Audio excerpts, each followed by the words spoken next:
ఈ సృష్టిలో ఏదైనా నిర్వహించలేనిది, నిర్వహించబడనిది, నిర్వహించడానికి వీలు కానిది, అంటే డిఫైన్ చేయలేనిది ఏదైనా ఉన్నది అంటే అది ఒక ప్రేమేనండి. ప్రతిదానికి కూడా ఒక డెఫినేషన్ ఉంటుంది. ఏదో విధంగా నిర్వహిస్తుంది, ఇది ఇలా ఉంటుంది, ఇది ఎలా ఉంటుంది నిర్వచించబడుతుంది. బట్ ప్రేమ అనేది మాత్రం ఎప్పటికీ కూడా ఇలాగే ఉంటుందని మనం డిఫైన్ చేయలేము. అటువంటి అమూల్యమైన ప్రేషియస్ వర్డ్ ని నాకు ఇచ్చినందుకు ఎంతగానో ఈ యొక్క సంస్థ వారికి, మీకు కూడా మరొకసారి నా హృదయపూర్వక ధన్యవాదాలు తెలియజేస్తున్నానండి. మొదటిగా నేను ఒక చిన్న మధ్య తరగతి కుటుంబం నుంచి, ఒక చిన్న పల్లెటూరు నుంచి వచ్చాను. బేసికల్గా ఇంజనీరింగ్ చేసిన మాట చేసి నేను హైదరాబాద్లోనే సెటిల్ అయ్యాను. మా హస్బెండ్ రైల్వేలో వర్క్ చేస్తారండి. అండ్ నాకు ఒక బాబు. సో మాది చాలా చిన్న ఫ్యామిలీ అని అనుకునేదాన్ని ఒకప్పుడు. ఈ విధంగా నా బాల్యము, నా వివాహం గడిచిపోయింది. ఇక బాల్యానికి వస్తే కొంచెం టూ మచ్ డిసిప్లైన్ ఫ్యామిలీలో పెరిగాననే చెప్పాలి. అంటే అప్పట్లో అలాగా పెంచేవారు కదా పిల్లల్ని, చాలా డిసిప్లైన్ గా. ముఖ్యంగా ఆడపిల్లలంటే ఇంకొంచెం ఎక్కువగా. కనీసం నాకు మ్యారేజ్ అయ్యేంత వరకు కూడా సినిమా హాల్ అంటే ఏంటో తెలియదండి. ఆ టైప్ ఆఫ్ డిసిప్లైన్ అన్నమాట ఇంట్లో. అలాగ పెరగడము. కాకపోతే చిన్నప్పటి నుంచి కూడా మా ఇంట్లో, ఎస్పెషల్లీ మా ఫ్యామిలీలో ఏదైనా ఒక అకేషన్ జరిగితే కనుక మాకు ఇంటికి వచ్చే గెస్టులు ఎవరంటే లెపసీ పీపుల్, డెస్టిట్యూస్ పీపుల్. అప్పట్లో హెచ్ఐవి అంటే ఎవరికి అవగాహన తెలియదు కూడానండి. ఇటువంటి వాళ్ళకి మా నాన్నగారు చాలా ప్రిపరేషన్ ఇస్తూ ఉండేవాళ్ళం అన్నమాట. పండగలు వస్తే మాకు ఏ విధంగా బట్టలు కొన్నారో వాళ్ళకి బట్టలు కొనేవాళ్ళు. సో మాకు అసలు నాకేమీ తెలిసేది కాదు, ఏదో అలా చేస్తారేమో అనుకునేది దాన్ని. నా ఏజ్ ఒక 5-6 ఇయర్స్ ఉండొచ్చు, అంటే సెకండ్ థర్డ్ చదువుతున్న ప్రాంతంలో. అంటే అప్పట్లో యూకేజీ ఎల్కేజీలు ఏమీ లేవు కదా. ఆ టైంలో మా అమ్మగారు చాలా మంది ఫ్రెండ్స్ వాళ్ళు కలిసినప్పుడు వాళ్ళ ఇంటికి వెళ్ళి చిన్న చిన్న బట్టలు, చీరలు అటువంటివన్నీ తీసుకొచ్చేవాళ్ళు. నేను ఒకసారి మా అమ్మగారిని అడిగాను అన్నమాట, అమ్మ ఏంటి ఇట్లాంటివి తీసుకొస్తున్నావేంటి, అందరింటికి లేని అని అడిగితే మా అమ్మ అన్నారు, అమ్మ ఇది చాలా మందికి ఉపయోగపడతాయంటే నేను అన్నాను, నువ్వు ఇవ్వచ్చు కదమ్మా అని అడిగాను. నేను ఇస్తే ఒకరికి ఇద్దరికి ఇవ్వగలుగుతానమ్మా, అలా 10 మందిని అడిగామనుకో ఇంకొక 20 మందికి ఇవ్వచ్చు అన్నారు. అది నా మైండ్ లో రిజిస్టర్ అయింది చిన్న ఏజ్ లోనే. కానీ నాకు తెలియదు అది ఎందుకు చేస్తున్నారో ఏంటో అనేది తెలియదు. అలాగా నా బాల్యం అయిపోయింది, వివాహం అయిపోయింది, హైదరాబాద్కి రావడం కూడా అయిపోయింది. నేను 2010 వరకు కూడా BR electronics and communication engineering చేసిన నేను ప్రొడక్షన్ మేనేజర్ గా వర్క్ చేశానండి. అక్కడ కూడా వెరీ డిసిప్లైన్. మా వారు పికప్ చేసుకోవడం, డ్రాప్ చేయడం, అంతే. అలా నా చిన్న జీవితం నడుస్తుంది మేడం. ఇలా నడుస్తుండేసరికి ఒక ఒక ఇన్స్పిరేషన్ అనేది నాకు కలిగిందన్నమాట. ఈ ఇన్స్పిరేషన్ కలక్క ముందు నేను నా లైఫ్ ని లీడ్ చేసుకుంటా వస్తున్నప్పుడు నేను అనేక చాలా బుక్స్ చదివే అలవాటు ఉంది నాకు. ఆ బుక్స్ చదివినప్పుడు ఆ బుక్స్ లో నేను చాలా మంది బయోడేటాస్ చదివేదాన్ని. అందులో నాకు బాగా ఇంప్రెస్ అయిన బుక్ ఏంటంటే మదర్ తెరీసాది బాగా ఇంప్రెస్ అయ్యాను మేడం. నేను చాలా బుక్స్ చదివేదాన్ని. మండేలా, నెల్సన్ మండేలా, అలా ప్రముఖుల బుక్లు చదివేదాన్ని. అందులో మదర్ తెరీసా ది బుక్ నాకు చాలా ఇంప్రెస్ అయింది అన్నమాట. అయితే నాకు ఒకటి అర్థం చేసుకున్నాను ఏంటంటే, మనకి మనసు అనేది ఉంటే ప్రతి మనిషి కూడా ఎదుటి వ్యక్తిని ప్రేమించవచ్చు అన్న విషయం మాత్రం ఒక అవగాహనలోకి వచ్చానండి. అయితే ఇలా చదువుతున్నాను, డ్యూటీకి వెళ్తున్నాను, వస్తున్నాను, నా పని నేను చేసుకుంటున్నాను. కానీ బట్ ఎక్కడో నాకు సాటిస్ఫాక్షన్ అనేది ఉండేది కాదు. నేను చేసే పని ఇది కాదు, నేను చేయాల్సిన పని ఇంకా ఏదో ఉన్నది అనుకునేదాన్ని. అలా అనుకున్న సందర్భంలో రోజులు నడుస్తున్నాయి, డ్యూటీకి వెళ్తున్నాను, వస్తున్నాను, అంతా మామూలుగానే ఉంటుంది. అయితే నాకు ఒకసారి ప్రేమ ప్రతి మనిషి జీవితంలో ఎలా ఉంటది, నిర్వచించలేని ఈ ప్రేమని ఎవరు మనకిస్తారు, ప్రేమ ఎలా మనం సంపాదించుకుంటాము అని ఒకసారి నేను ఆలోచించుకున్నప్పుడు నా మనసుకు తట్టిన ఒక చిన్న ఆలోచన ఏంటంటే, ప్రేమ అనేది ఒకరు ఇచ్చేది కాదు, మనము ఒకరికి ఇచ్చేది. తీసుకోవడం కాదు, ఒకరికి ఇచ్చేది అని నాకు అయినప్పుడు, మనం ఒకరికి ప్రేమను మనం పంచి పెట్టాలి అంటే ఫస్ట్ మనల్ని మనం ప్రేమించుకోవాలి. వండర్ఫుల్. ఉన్న డ్రాబ్యాక్స్ ఏంటో సరి చేసుకోవాలి. మనతో మనం మాట్లాడుకోవాలి. మనతో మనం ఒంటరిగా గడపాలి. అలా గడిపినప్పుడు మనలో ఉన్నటువంటి నెగటివ్స్ అన్నీ పోయి ఆ ప్లేస్ లోకి ప్రేమ అనేది ఫిలప్ అయినప్పుడు మనం అనేక మందికి ప్రేమ ఇచ్చేవాళ్ళుగా అవుతాము అన్న అవగాహన అయితే నాకు కలిగింది మేడం. అలా నడుస్తుంది జీవితం. ఆ విధంగా లైఫ్ లీడ్ చేస్తున్నాను. ఎక్కడో అన్సాటిస్ఫాక్షన్ అన్నమాట. సాటిస్ఫాక్షన్ ఉండేది కాదు. నేను చేసే పని ఇది కాదు, నేను చేయాల్సింది ఏదో ఉంది, నేను చేయాల్సింది ఏదో ఉంది అనుకునేదాన్ని. ఒక ఒక నా జీవితంలో జరిగినటువంటి ఒక ఇన్స్పిరేషన్ కంప్లీట్ నా జీవితాన్ని టర్న్ ఓవర్ చేసేసింది మేడం. యూటర్న్ తిరిగింది అన్నమాట అక్కడి నుంచి నా జీవితం. ఆ విషయం, ఆ సందర్భం మీతో షేర్ చేసుకోవాలనుకుంటున్నాను. అది ఏంటంటే, ఒకరోజు నేను మా హస్బెండ్ మేడ్చల్ నుంచి మా ఇంటికి వస్తున్నాం. వస్తూ ఉండేసరికి పక్కన ఒక దాబా కనిపించింది. ఆ దాబాలో ఒక డస్ట్‌బిన్ లో ఒక చిన్న పాప ఏడుపు వినిపిస్తుంది అన్నమాట. దాబా పక్కనే. దాబా పక్కనే ఒక డస్ట్‌బిన్ లో చిన్న పాప ఏడిపిస్తుంది. కారు ఈయన ఆపేసి ఈయన దాబా లోపలికి వెళ్ళారన్నమాట. ఏదో ఒకటి తీసుకొద్దాం అనేసి. ఈయన వచ్చిన వెంటనే నేను చెప్పాను, ఆ పాప ఏడుపు వినిపిస్తుంది అంటే ఈయన లైట్ గా తీసుకున్నారు. నైట్ టైం కదా, 10, 11 అయిపోయింది, పిల్లలు అవి అరుస్తాయి ఈ టైంలోనే అన్నారు. లేదు లేదు, ఏదో చిన్న అదే ఆ పిల్లల ఏడుపులాగే వినిపిస్తుంది నాకంటే. ఈయన వెళ్ళి చూసేసరికండి అక్కడ కుక్కలు, ఒక బేబీ అన్నమాట, గర్ల్ బేబీ. ఆ పాప ఏడుపు వచ్చి వచ్చి ఆగిపోయింది అన్నమాట. మా వారు వెళ్ళి చూసేసరికి ఆ పాపని కుక్కలు పీకేసినాయండి. పాప చనిపోయింది. మేబీ మంత్స్ బేబీ కూడా కాకపోవచ్చు, డేస్ బేబీ అయ్యి ఉండొచ్చు. ఆ నైట్ టైంలో ఆ పాపకి ఎటువంటి హెల్ప్ చేయలేకపోయామన్నా అనమాట. చాలా బాధపడ్డాను.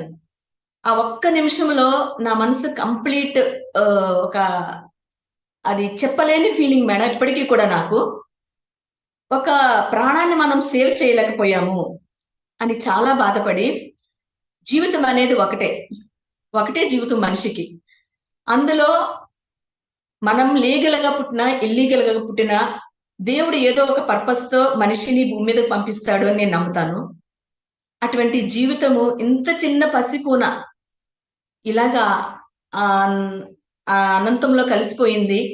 అటువంటి వాళ్ళకి నేను తల్లినైతే ఎలా ఉంటుంది అన్న ఒక ఆలోచన కలిగిందండి. చాలా బాధపడ్డాను. చాలా ఎమోషన్ అయ్యాను. కానీ నేనేమి చేయలేను. హెల్ప్ ఏమి చేయలేకపోతున్నాను. అప్పటికి ఆ పాపని పోలీస్ స్టేషన్ సబ్మిట్ చేద్దామా అనిపించింది. కానీ ఇక మేమేమి చేయలేదండి. అటు నుంచి ఇంక అటే వచ్చేసాం. ఆ నెక్స్ట్ డేనే నేను ఒక డెసిషన్ తీసుకున్నాను అన్నమాట. జీవితము ఒకటి. ఈ జీవితంలో చేయవలసిన పని భగవంతుడు ఒక పర్పస్ తో మనిషిని భూమి మీదకి పంపిస్తాడని నేను నమ్ముతాను కనుక, నేను కొంతమందికి ఉపయోగకరంగా ఉండే సర్వీస్ చెయ్యాలని భగవంతుని సంకల్పం అయ్యి ఉండవచ్చు. అందుకే నేను జాబ్ చేస్తున్నప్పటికీ కూడా నా జాబ్‌లో నాకు సాటిస్ఫాక్షన్ అనిపించట్లేదు అని నేను డిసైడ్ అయ్యి మా హస్బెండ్‌తో ఈ విషయం షేర్ చేయడం జరిగింది. నేను జాబ్ రిజైన్ చేస్తాను అంటే, "తనేం చేస్తావు జాబ్ రిజైన్ చేసి" అన్నారు. "నేను సోషల్ వర్క్ చేస్తాను. అనేక మంది అనాథలకు నేను తల్లిగా ఉంటాను. నేను తల్లినవుతాను. వాళ్ళు అనాథలు కాకూడదు" అని మా వారికి చెప్పినప్పుడు ఆయన స్టార్టింగ్‌లో దీన్ని యాక్సెప్ట్ చేయలేదండి. కోసమంటే మిడిల్ క్లాస్ ఫ్యామిలీ, ఇవన్నీ ఫైనాన్స్‌తో కూడిన మ్యాటర్స్. ఏదో ఇన్‌ఫ్లుయెన్స్ పడి నువ్వు అలాగా ఎమోషన్ అయిపోయి ఇదవుతున్నావేమని చెప్పారు. కానీ నేను అవన్నీ లెక్క చేయలేదు. నేను జాబ్‌కి రిజైన్ చేసినా గానీ మా బాస్ 2 మంత్స్ నా రెసిగ్నేషన్ యాక్సెప్ట్ చేయలేదు. అయినా గానీ జాబ్‌కి నేను రిజైన్ చేశాను. ఏం చెయ్యాలి? ఏం చెయ్యాలి? ఎలా చెయ్యాలి? ఏం చెయ్యాలి? ఇదే ఆలోచన అన్నమాట. అప్పటినుంచి నేను చాలా స్లమ్స్‌లోకి వెళ్ళడం. స్లమ్స్‌ని విజిట్ చేయడం. స్లమ్స్‌లోకెళ్ళినప్పుడు, ఆ స్లమ్స్‌లో నేను మెడికల్ క్యాంప్స్ పెట్టినప్పుడు, లేకుంటే ఐ క్యాంప్స్, జనరల్, గైనిక్ ఇలా డిఫరెంట్ డాక్టర్స్‌తో నాకు పరిచయాలున్నాయి కనుక వాళ్ళందరినీ తీసుకెళ్ళి స్లమ్స్‌లోని, తాండాస్‌లోని మెడికల్ క్యాంప్స్ పెట్టినప్పుడు అక్కడ చిన్న చిన్న పిల్లలు 6 ఇయర్స్, 5 ఇయర్స్, 7 ఇయర్స్ చిన్న చిన్న పిల్లలు ఉండడం. వాళ్ళు అమ్మ మా పాప మాకు మా అమ్మాయి చనిపోయింది, పాప ఇక్కడే ఉండిపోయింది, లేకపోతే మా అబ్బాయి చనిపోయాడు, బాబు ఇక్కడ ఉండిపోయాడు. ఇట్లా వాళ్ళ స్టోరీస్ చెప్పడము. అలా అలా నా దగ్గర ఇంచుమించు స్టార్టింగ్ లో 18 మెంబర్స్ తో చిల్డ్రన్ హోమ్ స్టార్ట్ చేయడం జరిగిందండి. కానీ సిడబ్ల్యూస్ నుంచి పర్మిషన్స్ అవన్నీ చాలా ప్రాసెస్ ఉంటాయి. అవన్నీ ఆఫీసుల చుట్టూ తిరిగి ఎట్లయినా కానీ ఏదో ఒకటి చెయ్యాలి, ఏదో ఒకటి చెయ్యాలి, ఇదే ఆలోచన అన్నమాట. అలా ఉండేసరికి రోజులు గడుస్తూ ఉన్నాయండి. ఇలా ఈ యొక్క మెడికల్ క్యాంప్సే కాకుండా వాళ్ళకి ఫ్రీ ఆపరేషన్స్ చేయించడము, అదే విధంగా ఫ్రీ మెడిసిన్స్ ఇవ్వడము, ఆ విధంగా దాంతో పాటు డెస్టిట్యూట్ సర్వీసెస్ అన్నమాట. ఆ డెస్టిట్యూట్ సర్వీస్ అనేది మేము ఫుడ్ తీసుకెళ్లి ప్రిపేర్ చేసి వాళ్ళకి పెట్టినప్పుడు రియల్ గా వాళ్ళు ఒక సంపన్నమైన కుటుంబానికి చెందిన వాళ్ళే, లేకుంటే ఒక మిడిల్ క్లాస్ ఫ్యామిలీకి చెందిన వాళ్ళే. వాళ్ళకి కేవలం ఇంట్లో ప్రేమ లేక బయటికి వచ్చి మెంటల్ గా డిజార్డర్ అయిన వాళ్ళు ఎక్కువ మందిని అబ్జర్వ్ చేశానండి నేను. అంటే ప్రాక్టికల్ గా నేను చేసిన విషయాలు చూసిన విషయాలు, నా లైఫ్ లో జరిగిన విషయాలు మాత్రమే మీతో షేర్ చేయగలుగుతున్నాను నేను. అయితే ఒక రోజు జరిగిన విషయం ఏంటంటే, మేము ఒక అతనికి డెస్టిట్యూట్ అనుకుని ఒక అతనికి ఫుడ్ ఇచ్చాము. ఫుడ్ ఇచ్చిన తర్వాత తను చూడడానికి చాలా నీట్ గా క్లాస్ గా చాలా మంచిగా అనిపించాడు, పెద్ద ఆయన. అయితే నేను అన్నాను, వద్దమ్మా అన్నాడు. తీసుకోండి నాన్నగారు అన్నాను నేను. తీసుకోండి నాన్నగారు అంటే ఆయన నా చెయ్యి పట్టుకుని నన్ను ముద్దు పెట్టుకొని ఏడ్ చేశాడండి. ఏడ్ చేసి, ఈ పిలుపు కోసమే నేను వెయిట్ చేస్తున్నానమ్మా అన్నాడు. ఏమైంది నాన్నగారు చెప్పండి అన్నాను. అమ్మ, నేను సింగరేణిలో వర్క్ చేసేవాడిని. ఏదో ఆఫీసర్ అని చెప్పాను, అసిస్టెంట్ ఏదో ఆఫీసర్ని, ఏపీఓని, అసిస్టెంట్ పర్సనల్ ఏపీఓ ఆఫీసర్ని. నా వైఫ్ టీచరు. నాకు 29 ఇయర్స్ వచ్చేసరికి 3 పిల్లలు పుట్టారు. 3 పిల్లలు, ఒక అతను బ్యాంక్ మేనేజరు, ఒక అతను సాఫ్ట్వేరు, ఒక అమ్మాయి టీచరు. అంత ఏజ్ అప్పుడు నా వైఫ్ 29, నా ఏజ్ 29 ఇయర్స్ ఉన్నప్పుడు ఆమె చనిపోయారు. పిల్లలు ఏమైపోతారో, వాళ్ళ భవిష్యత్తు ఏమైపోతుందని పెళ్లి చేసుకోకుండా వాళ్ళు నేను ఇంత స్టేజ్కి తీసుకొచ్చాను. తీసుకొచ్చిన తర్వాత వాళ్ళు నన్ను లెక్క చేయట్లేదు, అందుకనే బయటకు వచ్చేసాను అన్నాడు. అదేంటి నాన్నగారు, మీకు పెన్షన్ అది ఉంటది కదా, మీరు ఎందుకు అక్కడ ఎందుకు ఉండకపోవాలి, మీ పెన్షన్ మీరు తింటారు కదా అంటే, లేదమ్మా, నా పెన్షన్ నా కొడుకు తీసుకుంటాడు. 50 రూపాయలు షేవింగ్ చేసుకోవడానికి అడిగితే లేవని చెప్పాడు. మనసు నాకు విరక్తి కలిగేసి బయటకు వచ్చేసాను అని చెప్పారన్నమాట. అంటే అంత ప్రేమించి తన జీవితాన్నే సాక్రిఫై చేసినటువంటి తండ్రిని కూడా ఇలా చేసిన పిల్లలు ఉన్నారా? వీటన్నిటికీ కారణం మనలో ప్రేమ లోపించడమే. ఒక ప్రేమ అంటే ఏదో ఈ రోజు కామన్ గా ఒక వైఫ్ అండ్ హస్బెండ్ మధ్య కాక లేకుంటే ఒక యూత్ మధ్య ఈ ప్రేమ అనుకుంటున్నాం గాని, తల్లిదండ్రులు చెప్పే బుద్ధి మాటల్లో ప్రేమ దాగి ఉంటదండి.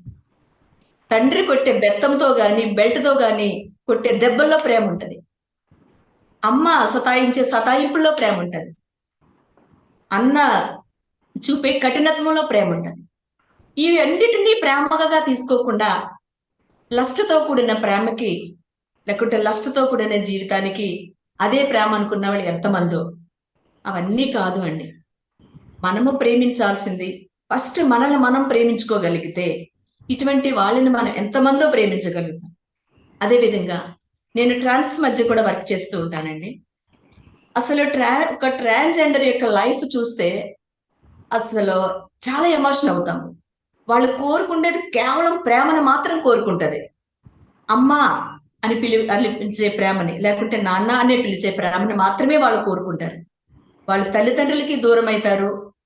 వాళ్ళ మనసు అలా యాక్సెప్ట్ చేయదు. సగము బాయ్‌గా సగం గర్ల్‌గా ఉన్న వాళ్ళ మనసు యాక్సెప్ట్ చేయదు. గర్ల్‌గానే ఉండాలనిపిస్తది. అలా అనిపించినప్పుడు వాళ్ళ తల్లిదండ్రులు యాక్సెప్ట్ చేయకపోవడము, ఇంట్లో వాళ్ళ ఫ్యామిలీ మెంబర్స్ యాక్సెప్ట్ చేయకపోవడము, అదే విధంగా ఇంకా రకరకాల వాళ్ళు ఇంకా ఫ్యామిలీ నుంచి, రిలేటివ్స్ నుంచి యాక్సెప్ట్ అనేది లేక వాళ్ళు ప్రేమకు దూరమై వాళ్ళ ఇష్టానుసారమైన జీవితం జీవిస్తున్నారు. అటువంటి వాళ్ళ మధ్య కొద్దిగా కౌన్సిలింగ్ ప్రోగ్రామ్స్ ఇచ్చి, అందులో కొంచెం మన మాట వినే వాళ్ళకి చిన్న చిన్న లోన్స్, అంటే 2 lakhs, 1 lakh, 50,000 అటువంటి చిన్న చిన్న లోన్స్ ఇప్పించి వాళ్ళకి జీవనాధారం కల్పించిన సందర్భాలు కూడా ఉన్నాయి.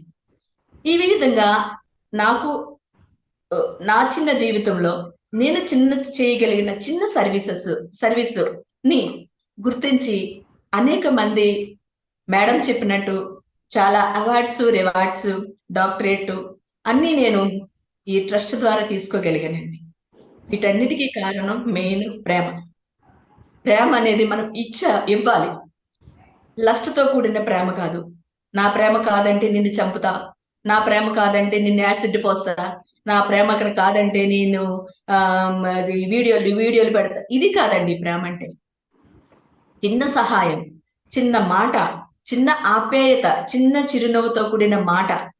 ఏదైనా గాని మనము హృదయపూర్వకంగా, మనస్ఫూర్తిగా చేయగలిగితే ఆ ప్రేమ వాళ్ళ జీవితాలకే గొప్ప టర్నింగ్ పాయింట్ అవుతదన్నమాట. అటువంటి ప్రేమని మనలో ప్రతి ఒక్కరూ కలిగి ఉండాలి. అటువంటి ప్రేమలో మనం జీవించాలి. ఎప్పుడైతే మనల్ని ప్రేమించుకోగలుగుతామో, ఎదుటి వాళ్ళని ప్రేమిస్తామో, ప్రేమలో ముఖ్యంగా ఉండేది క్షమాపణ. ఇంకా ప్రేమలో ముఖ్యంగా ఉండేది మర్చిపోవడం.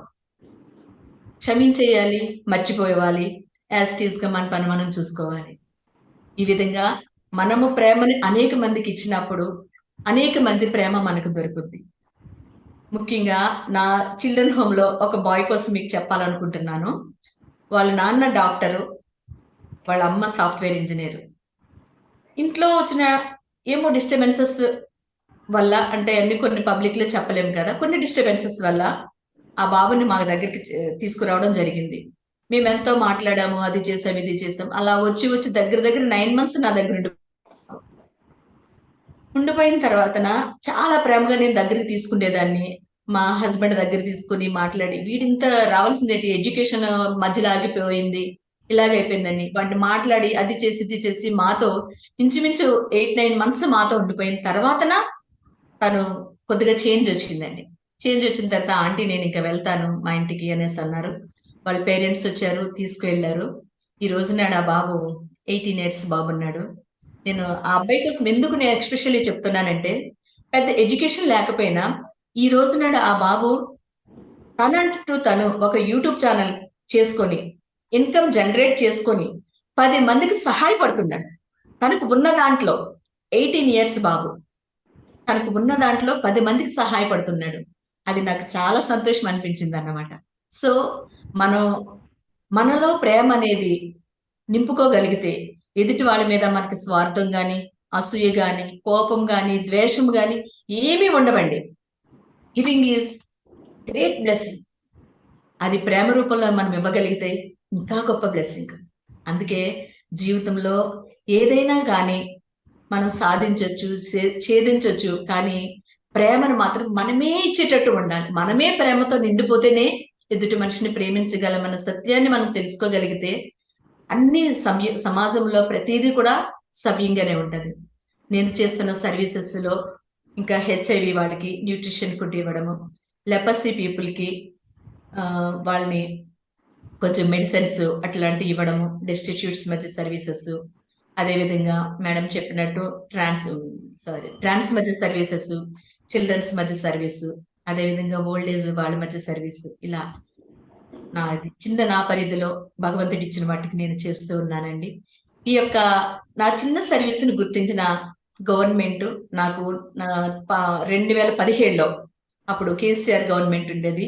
రవీంద్ర భారతిలో ఫస్ట్ ఒక అవార్డ్ ఇవ్వడం జరిగిందండి. ఆ అవార్డ్‌తో ఈ రోజు వరకు దగ్గర నేను అది భగవంతుని యొక్క అనుగ్రహము, మీ అందరి బ్లెస్సింగ్స్ నా సర్వీస్‌ని గుర్తించి 75, 76 వరకు నేను అవార్డ్స్ తీసుకోవడం జరిగింది. అందులో నాకు ఎడ్యుకేషన్ లేకపోయినా, నాకు పెద్ద ఎడ్యుకేషన్ లేకపోయినా, నా చిన్న సర్వీస్‌ని గుర్తించి అనేక మంది నన్ను పిలవడం, ఇన్వైట్ చేయడము జరుగుతుంది. ఈ విధంగా ఈ రోజు నాడు ఈ పెద్ద ఆర్గనైజేషన్ అయినటువంటి ఈ స్పందన గ్రూప్‌లో నేను కూడా ఒక వాలంటీర్‌గా ఉండాలని కోరుకుంటున్నాను. చాలా నాకు సంతోషమండి అవకాశాన్ని కల్పించారు. ఇది అనేక మందికి ఇన్స్పిరేషన్‌గా ఉండాలి. మనం ఒక్కళ్ళకే కాదు, 10 మందికి మనం సహాయపడాలి. సో, దానికి మీ ప్రేమ, మీ సహాయం నాకు చాలా అవసరం. నాకు వీలైనంత వరకు, నాకు టైం ఉన్నంత వరకు ఖచ్చితంగా స్పందనకు నాకు ఇన్వైట్ చేయడమే నేనెంతో గొప్ప భాగ్యంగా ఎంచుకుంటున్నాను. మరొకసారి స్పందన గ్రూప్ వారికి, అదేవిధంగా అందులో వర్క్ చేస్తున్న ప్రతి ఒక్కరికి, వాలంటీర్స్‌గా ఉన్న ప్రతి వారికి ఎండి సార్ అయినటువంటి శామ్యూల్ సార్ గారికి, మేడంకి, అదేవిధంగా మీ అందరికీ కూడా మరొకసారి నా హృదయపూర్వక కృతజ్ఞత తెలుపుకుంటూ ముగిస్తున్నాను.